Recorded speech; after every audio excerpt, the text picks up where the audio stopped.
Well, today is the day. We're putting a roof rack up on United Nations. Obviously, perfect name for this truck, right? So I just got to get a UN letters on the side. But United Nations is getting a roof rack. It is this roof rack right here. Rugged bound. Let's take a close look. This is the best in the business, folks. You know me. I'm cruising the land. I know land cruisers. And there's Rhino, there's ARB, there's Prinsu, and they're all like, except for old school ARB, they're all build it, right? Build it on your own. This is not. This is welded. This ships as one piece. So you don't have to fiddle around and screw each piece in. But think about it. What would you rather? Bolted in or welded in factory? Beautiful finish, beautiful logo. So it's rugged bound, but also known as Big Country in South Africa.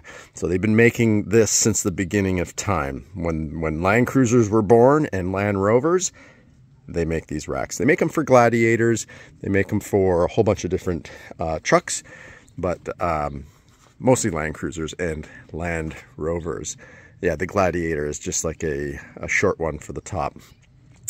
And they make tonneau covers. So if you got a pickup truck made out of the same material, but it's butted up beside each other so no water gets through, pretty badass. So this is heavy duty, dovetailed. You can tell by the back that, look, you got these cross members going across, right?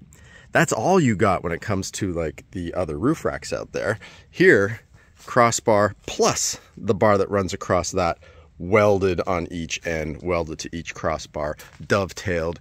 This is it. This is the ultimate. If you're going to put a rooftop tent and you're concerned about being secure, this is as secure as it gets. 600 pounds, three of me, well, I'm under 200, but three of me plus, I don't know, a dog can stand up on this and no problem. Not that dog, he weighs nothing. He's like 20 pounds, right, Jasper? All right, so in the beginning of my video, I was just going to show like, hey, here's how you remove your roof rack. This is a 2008. I kind of watched what other people posted just to see what they're saying. And they're working on a 2021 brand new plastic. Well, look what happened.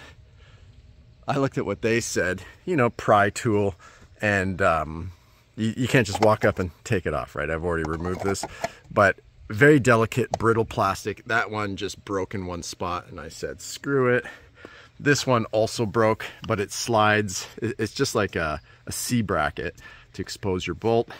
And then this one was the only one I managed to save because, I don't know, I was lucky. And they said to pry it from the back because there's two clips there. Pry it from the front. But a lot of people are using metal little pry bars. I use this, you know, little parts pry bar, plastic parts so you don't damage the vehicle, and popped it up along here. And once you get it loose enough, slide it back because it's also clipped in here, and the clips came out for me. Anyhow, ask yourself this. You're not going to sell this online. Highly doubtful, because Land Cruiser or Lexus owners already own one. It's already on their truck. Unless some guy like me is coming along and sold the truck and the guy doesn't want the roof rack and I want these pieces, maybe I'd be the guy that would buy it. But, and that one came off clean because you got to get it from this side first. Just pry it up a bit. Work it slowly, bit by bit, especially if you got a 2008 and you got old, brittle plastic. The sun eats it, folks. It's real. Anyhow, I digress. If you don't give a shit, and just break them off, and who cares, because you're putting on something that's far superior. Believe it or not, I had a Lexus 570, which I just sold. I'll put it in the description because the guy that bought it put 37-inch tires, lifted it, put 20 grand into a 250,000 mile LX570, and I did a full video because I said, hey man, he was in Southern Cal near me. I said, when you finish your build, because he told me he was going to build it, young cat, and I said, call me when you're done, and he did, and the thing looks phenomenal. But Lexus, same roof rack. I would go to Mammoth Mountain driving 85 miles an hour, and I put the, if you remember the good old Thule's, you know, the aerodynamic, and the first time I went, I attached it to these bars, the good old Thule with the C brackets coming up, and the thing would just bounce. I was looking in my through my sunroof, it was like bouncing in the wind. Oh my God, because this is rated for 150 pounds max. So the next time I went to Mammoth, I used I got crossbars from Thule, put it on. It was way more secure, still some movement, because the crossbars were attached to the roof rack, which made it even taller, and I didn't like that look too much. But, you know, in 2008, when I got the LX570, they didn't have roof racks for these. Not yet, so. But now they do. They got the best out there with the rugged bound. So you need some 10 millimeter and 12 to take the bolts off, pretty easy. I will start really showing you that part once you get those little plastic pieces off. But let's go, let's put this thing on. It's gonna be badass. If you have a 100 series, I'll also put a link below on putting on a 100 series roof rack. And if you have an 80 series, I will show you a link for that, because I helped a buddy put on a 100 series and I've put on an 80 series already, and they are beautiful. All right, here we go. It's always good to have a couple of assistants too. So I've got Ollie and Jasper. They're gonna help me out. They're gonna make sure when I'm up on the truck that no other dogs come along, try to pull me down by my leg. So there's my helpers, my team. Or not, they might just go smell the other dog. These guys are too friendly. They are not guard dogs. All right, but they keep me company. None the same, right? You guys looking forward to that roof rack? Yeah, I bet you are, man. I bet you are. Okay, removing your existing rail. You're gonna need a 12 millimeter for here. Now there's 2 bolts, as you can see, right? So you wanna do one at a time, like quarter turn. Now I used 2 hands, so I did loosen them up, but with 2 hands I needed it because there's a lot of Loctite from the factory on those bolts going down. And there is a plate underneath, so it's really hard to move. You want to do one at a time. Okay, there's my second one kind of hidden out of view. So get my socket on it. There we go. And you want to do like basically quarter and half turns on each one. The reason why you want to go up, up, up, up, up, up, and not one at a time, and not with an impact drill, guys. Do not do that, because there's a plate underneath. Watch, if I wiggle this one a bit, see how that wiggles when I'm wiggling that bolt? It's because there is a little plate underneath, and if you just, you know, bull in a china shop, if you impact drill this one out, and then when you go to get this one, the plate underneath could be loose, drop down, and bye-bye. Then you're gonna have a problem bolting it back down. Take your time on this portion, right? Once we get this one off, same thing, a lot of Loctite. It takes a lot to get it loose, but you'll get it loose, take your time. And then there's 2 more bolts there, and then 2 more bolts here. Same thing, one at a time. These are better to see.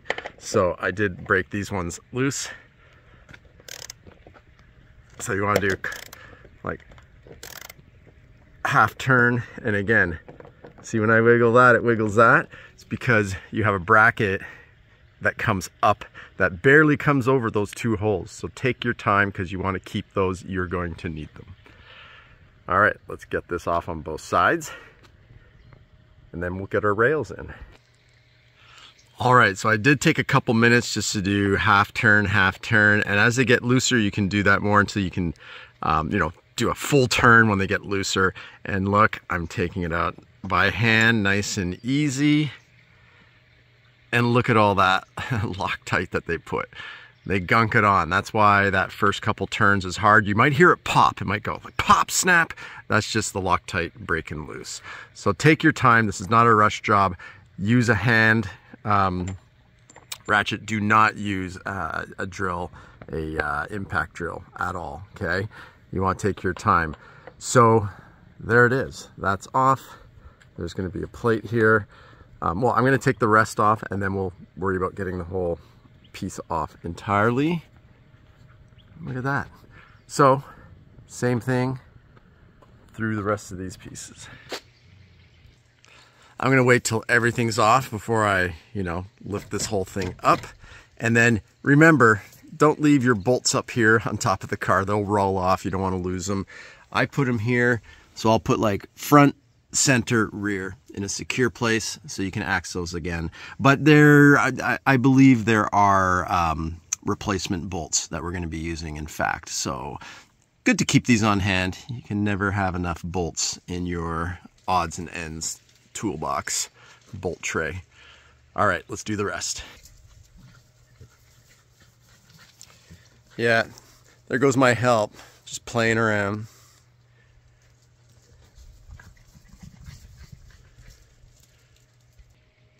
So removed bit by bit. And this one, when you remove here, it's gonna lift off, and then you're gonna have two more under there, which I believe are 10 millimeter to remove that piece. Because you're gonna have these two holes, those two holes, and these two holes that you'll need for the rail that's gonna go on top of that. Let's do the other side.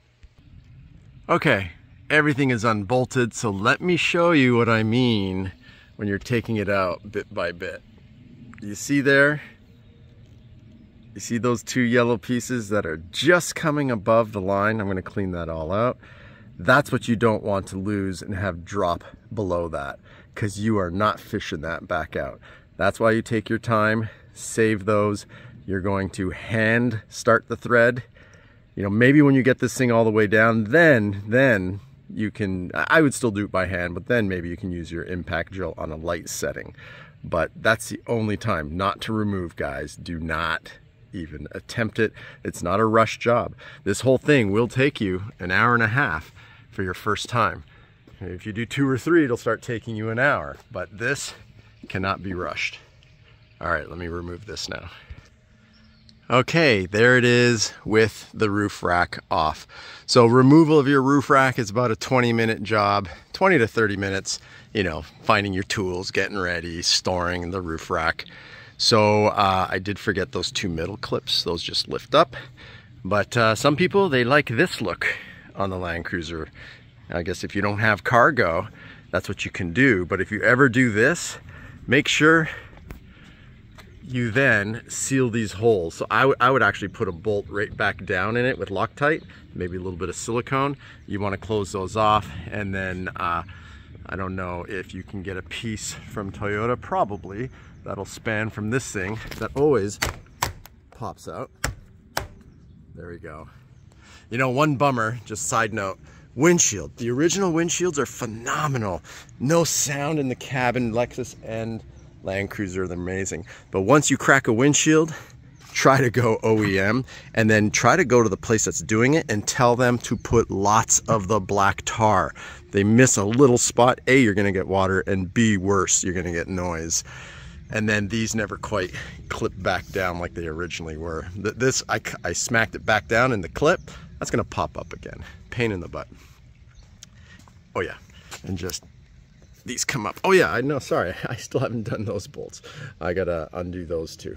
So then I can lift that up. Same process, little bit, little bit, little bit, little bit. Just keep working it up, take your time until they're hand loose, and then just loosen the final bit. All right, just gotta get those off, and then we'll clean the rails. And there it is with it off. So again, super easy, takes less than a minute, but do it bit by bit, and these can be hand loosened like almost after a couple quarter turns. Hand loosen them, make sure those receptacles on that retainer piece underneath stays there, okay? So take your time. All right, so there's all my hardware, the rear, both sides, the center, the front. I'm gonna box it up, like probably blue painter tape that, and put it in a box and keep it with the rack. But that rack will never see the light of day again. And remember, you need a 12 millimeter, and those 2 center pieces, those last things that I did, those brackets, is a 10. That's all you need. Real easy. And there we go.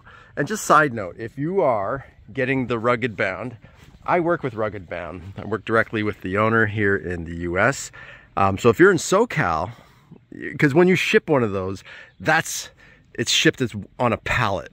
So talk to me on how to get basically free shipping, a way to get it to you.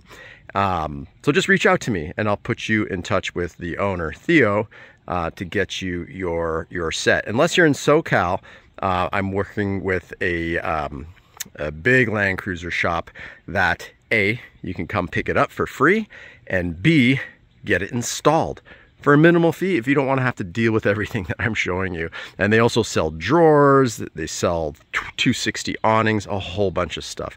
Awesome company, made in South Africa. The best, absolutely the best. Because quite honestly, made in the USA, it's okay.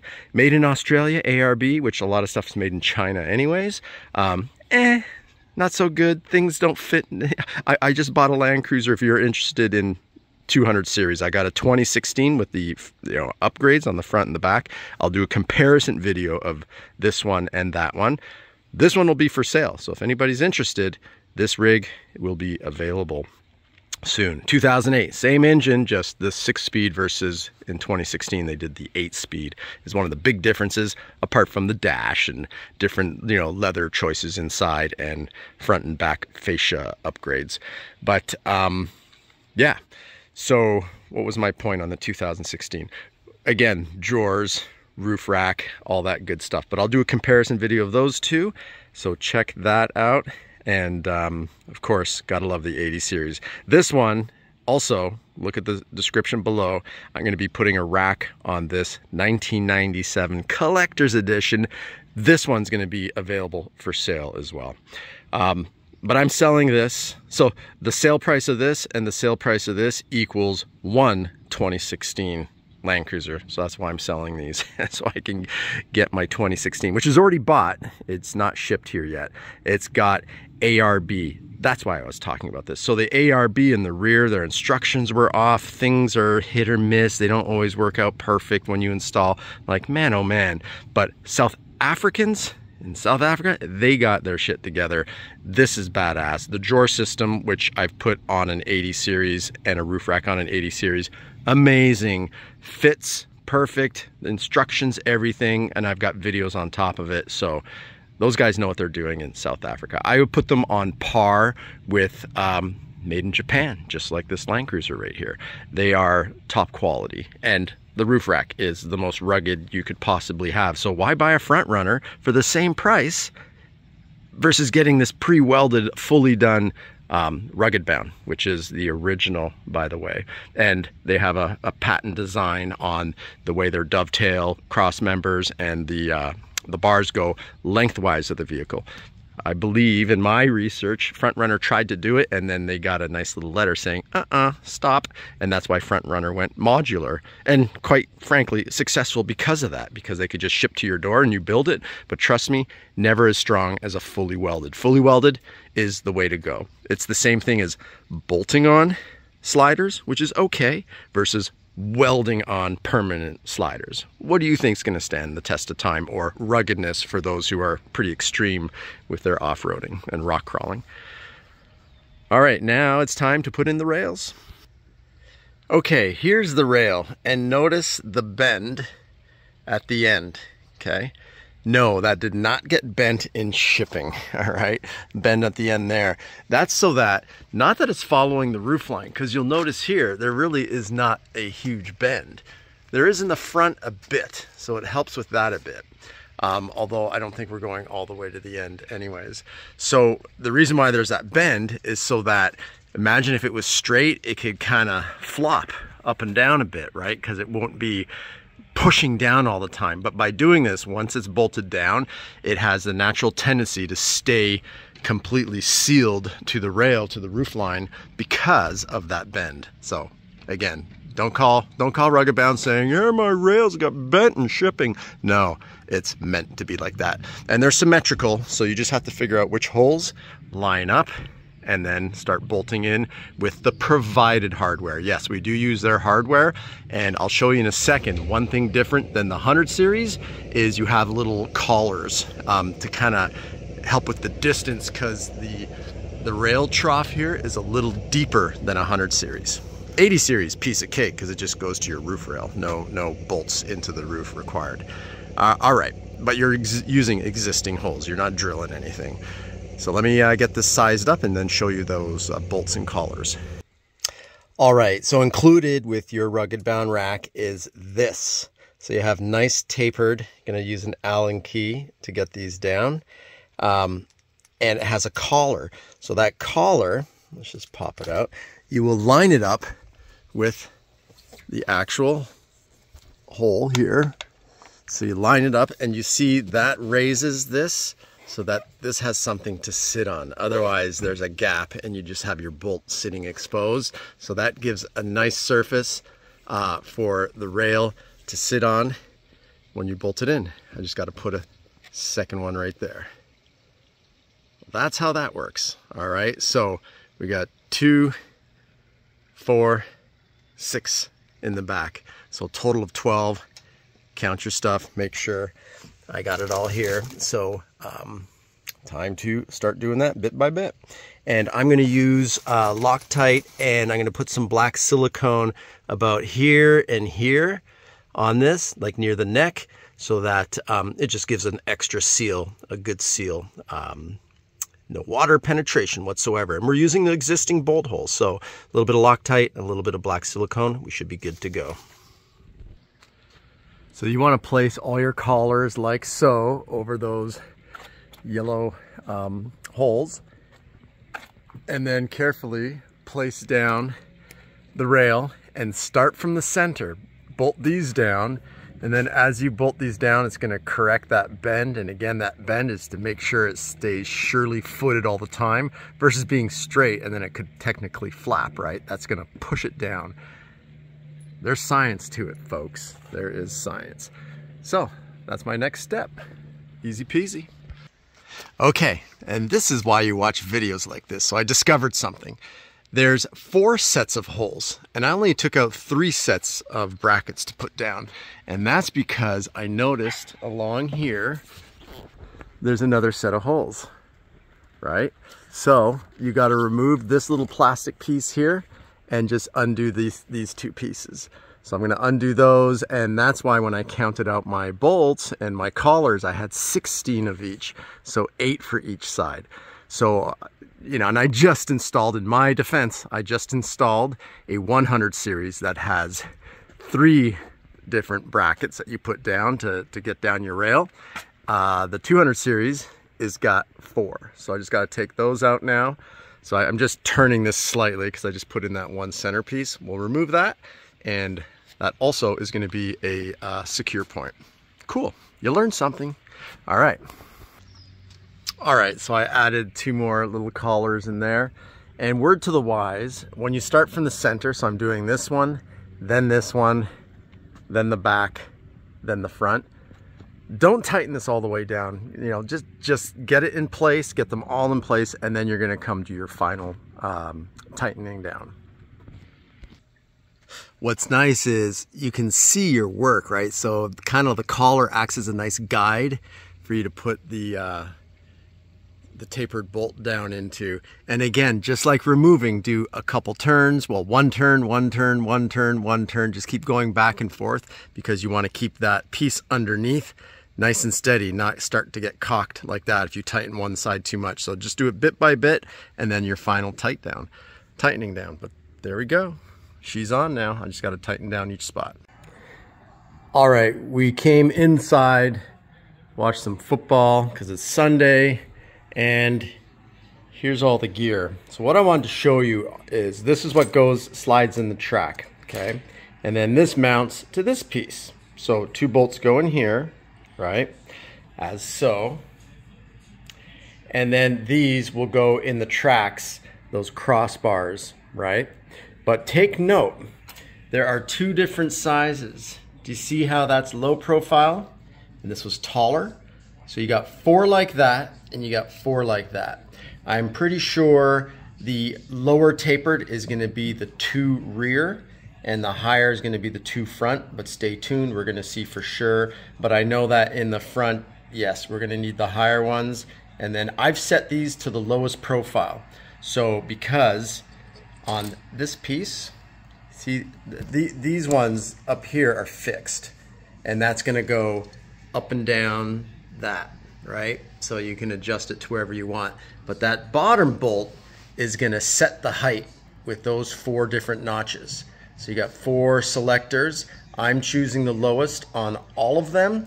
I hope that works. I might have to tweak one depending on the height, right? Because I don't know if it's perfectly you know, at the lowest point, for sure, we're going with this. At the highest point, we might have to go up one to adjust, okay? Because these are adjustable. But I will set them all on the lowest and see how that works out. So that's why you're watching this video. You're gonna save time. Yes, you spent some time watching the video, but it's gonna save you headache. So let me learn for you. And if you subscribe, stay tuned. See these crazy axes here? I'm gonna be doing, well, multi-purpose tools because they do lots of stuff. This one's kind of crazy. So stay tuned. I'm gonna be posting this pretty soon. Those pretty sick axes for axe options on your rig. I wouldn't put these on the outside. They're expensive. I think it's like 600 bucks, almost 500, and 300 and change. So of course you could always go get an axe at Lowe's or Home Depot, and I have. I'll show those axes as well for options. Okay, so I'm gonna get these all on while watching a little bit of football, and then we'll get outside and see exactly, you know, where the taller bracket and the shorter brackets will go, and if we have to do any adjustments. But at least you can get it ready like this, so you can just tighten it down once the rack is up. Okay, this next part is key. So I put a furniture mover mat up there because I'm thinking of doing this myself, but I'll probably have my daughter help me put this up. It's light, 75 pounds, so it's just got to lift it over your head and she can use the sidewalk side. But I put in already, I slid along the track, and this is loose, but it's in the slot. So this is a fixed height. I'd have to undo this to adjust, right? But I put them all in. But a key thing is you need to remove the bolts that are up top. So let's see that.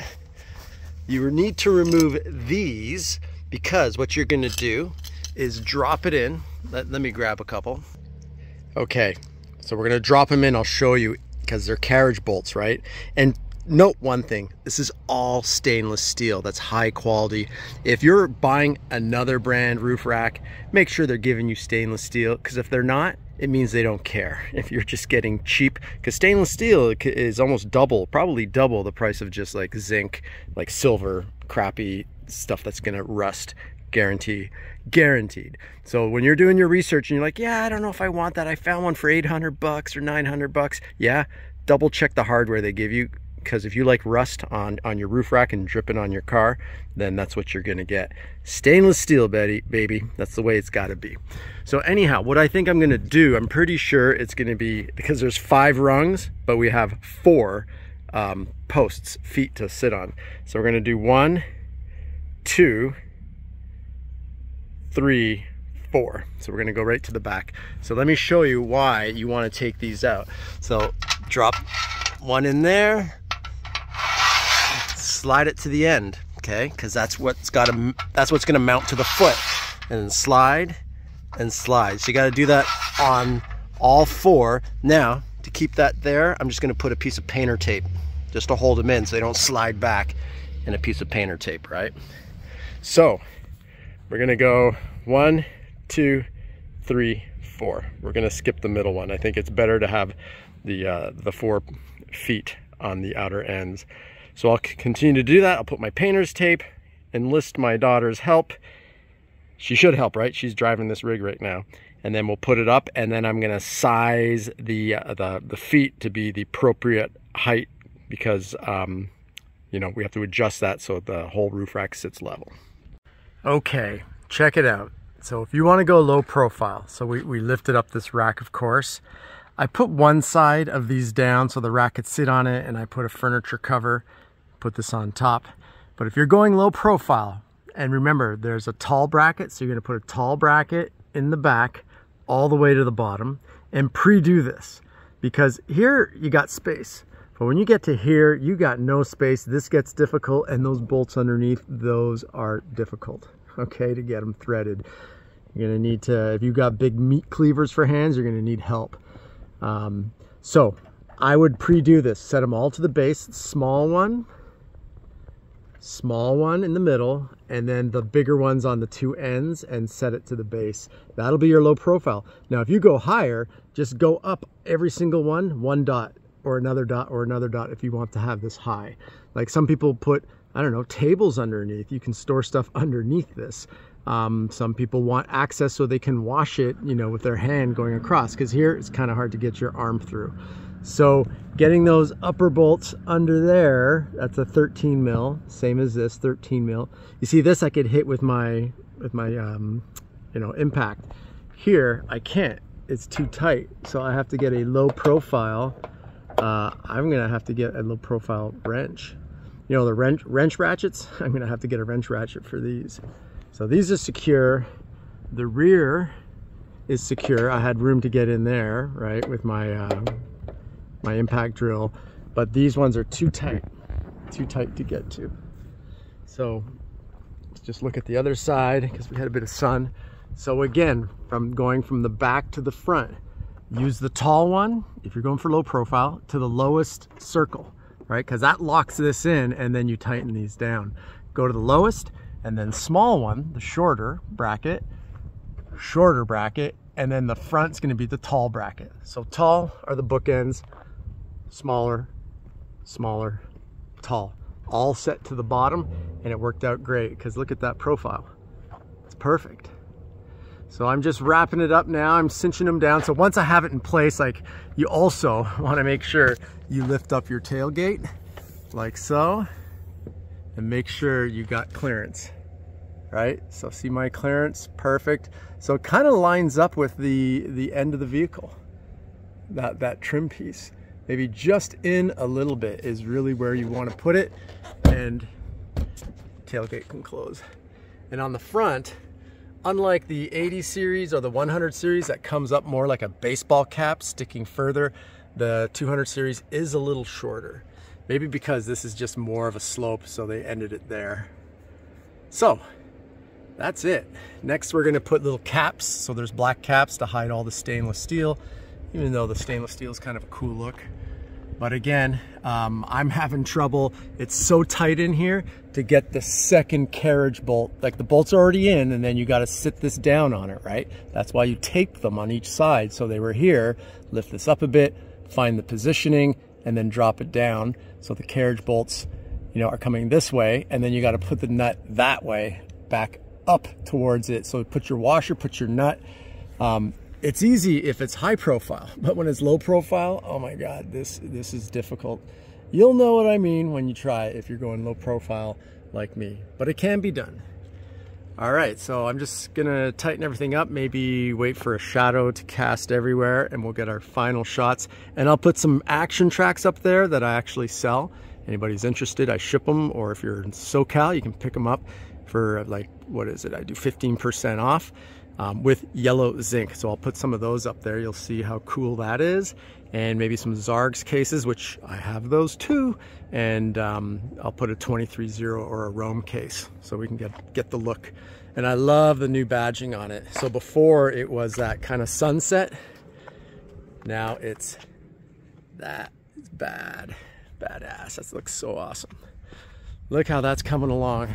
I might get some sun here in this shot. So that's why, let's just wait for that sun to go down a bit. All right, here's the finished product. Get a nice upper view. How beautiful is that roof rack?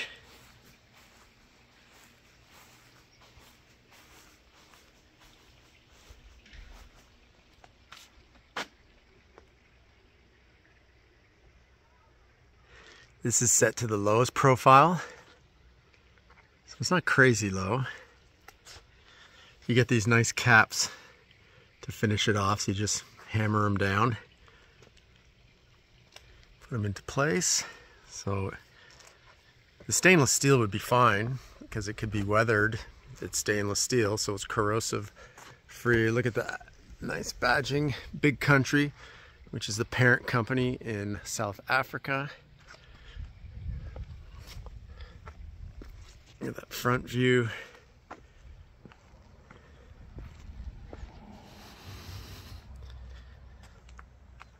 It looks good.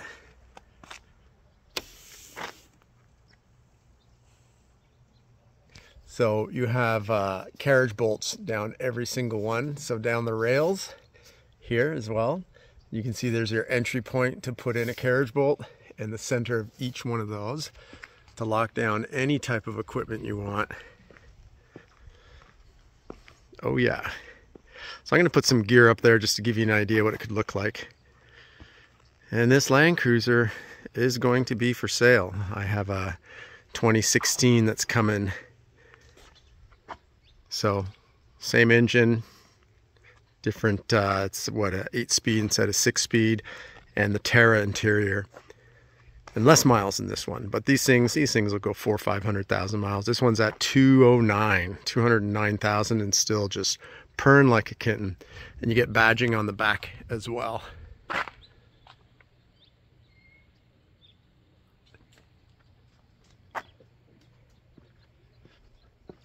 So on all honesty, this is a half a day, 3/4 of a day if you're doing it for the first time, because literally by yourself, it's about an hour and a half to get the rails in. So take the old roof rack off and put your rails in.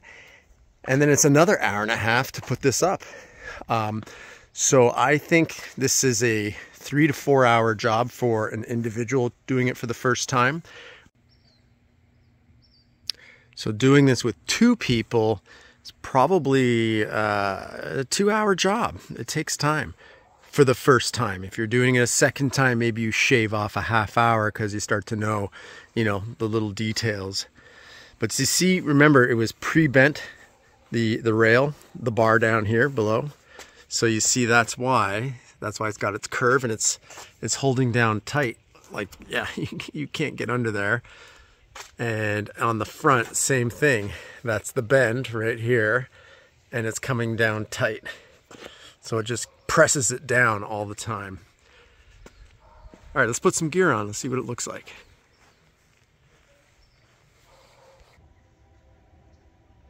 And there it is with some gear up top, just to give you a visual. Yeah, so you can put a rooftop tent, because again, this can handle 600 plus pounds. It's just so heavy duty. 4 feet on it, right? That's the large, and these are the smaller ones. The more narrow ones is the way to do it. And this is all set to the lowest profile setting, and you can go up from here if you wish. I didn't secure those cases down, but it's just to give you a visual, so that it looks pretty clean. Room for lights in the back, maybe some squadrons off the side to light up the campsite, whatever your choice. Lights up front. That's a 23.0 case. So I have maybe I'll put it in my description. I have a video on the 23.0 compared to the Roam. And then I've got links, because right now that's $100 off. And so check the link if you're interested in that. That fits action tracks. And then the Roam 95 liter and 83 liter, which I have on those trucks, but they're covered. And I sell car covers too, if you got a Land Cruiser, an 80, a 100, a 60, a 200, that you can cover them. So with roof racks, so that's what's important about that car cover. $130 shipped, can't be beat. So yeah, I have a video on the Roam and the 23.0, so you can check that out. There's a nice Rivian coming by. Let's let him pass. Even though he won't be that loud, right? He's electric. There goes the Rivian. Okay, so check out that video if you're interested in like what you're gonna mount on your rack. These are action tracks. So this is the OD green with yellow zinc. So I put yellow zinc, I sell these. If you're interested, it's 15% off the normal retail. Plus you get upgraded yellow zinc, and that's a tan underneath. So OD green, tan. I also have black, blue, orange, red, a whole bunch of different colors. But those are $399, just so you know. $399 plus shipping plus tax. I sell them for $340. If you're in SoCal, come pick them up, save the shipping. Or, you know, if you get them shipped, you're in Northern Cal, Arizona, Texas, it's about $30 to ship those. So let me know if you're interested. And again, that's with the yellow zinc. That's like a major upgrade. On the other side, since we got a high-end roof rack, why not have high-end gear like the best recovery boards and action tracks? And the Zarges, as they say. It's a Zar plus Guess, Zarges. So the Zarges cases, I have a bunch of these I got from a military auction. These are usually like over 400 bucks shipped. I sell them for $260. One-time use, they were used to transport drone batteries. One-time use, and the military's like, we can't have these shiny cases, you know, on our naval or in the field. So they got rid of them and they put them in their camouflage stuff. So we pretty much paid for those with our taxpayer dollars. So you can get these from me for $260 each. And they have like fire retardant foam inside. You can cut it for whatever gear you're going to put in there to make it like a form factor, or just entirely remove it and have that whole case void inside for whatever gear you want. But there she is. There's the rugged bound roof rack. So if you're interested, hit me up. You can email me at cruisingtheland@gmail.com. It's in the description as well. I can put you in touch with the owner. And because these ship like, you know, on a pallet, or it's just one big piece, just like their drawers, let me know if you're in Southern California. You can get free shipping because I can have it sent to a landcruiser shop where you can have it picked up and or have help installing. If you covet your Sundays and would rather watch football than spend most of your day installing that amazing rack. The 80 series, the rack that goes on the 80 series, I have a link below for that video. Way easier because, you know, you're not putting rails or anything. It just goes right into the rain gutter and it clamps up. So this is a little bit more involving, but there she is. That is one beautiful roof rack. You know, if you're going to have a high-end Land Cruiser, you might as well put a high-end roof rack. So don't get anything, not that this is like super expensive. I think it's like one of the #1 upgrades, sliders and a roof rack. If you're going to start hitting trails, those are the two straightforward, you know, protect your truck and get gear up top, or a tent with the most rugged roof rack you can get. So definitely worthwhile. Same price as Front Runner, but you're getting something way better. Just, it's a level up, 100%. All right, well, thanks for watching. Happy trails as always. Hit me up, look at the description for, you know, other videos, and definitely subscribe if you're into Land Cruisers and cool gear. That's kind of what I put on my channel. All right, thanks for watching.